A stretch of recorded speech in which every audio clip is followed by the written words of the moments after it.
পড়ে আছে 1450 বছর, আরো বেশি, 1450 বছর ধরে পড়ে আছে কবরে। এরপরে তো হাসরের মাঠ, এরপরে তো ফুলসেরাত, এরপরে তো জাহান্নাম, আর তো রইছে। তাহলে দুনিয়ায় থাকলি কতদিন, কবরে পড়ে রইলি কতদিন? আপনি বলেন। আবু জেহেল দুনিয়াতে ছিল 800 বছর, কথা কন না।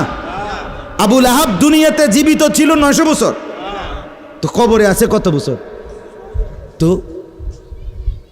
বাঁচছে কয় বছর? নাহলে 60 বছর, নাহলে 70 বছর, ঠিক কিনা বলেন? তাহলে দুনিয়ায় ছিলি কতদিন, কবরে আসত কতদিন?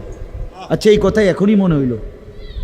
হ্যাঁ, এরপরে তো সামনেরটি রয়েছেই মিয়া, এখনো তো কিয়ামত আসে নাই, এখনো তো ইসরাফিল ফু দেয় নাই।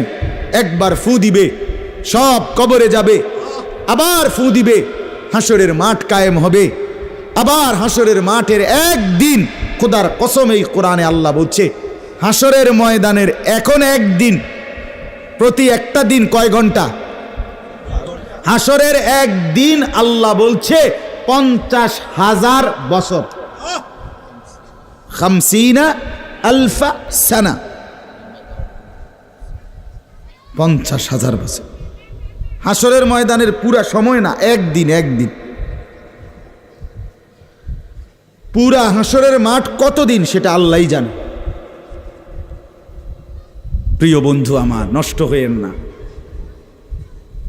ছেলেরা আমার, বাপ বরবাদ হয়েও না। মনে করো কেউ বলে নাই, তবুও নষ্ট করো না নিজেরে। বাবা বলে নাই, মা বলে নাই, সর্দারে বলে নাই, মাতবরে বলে নাই,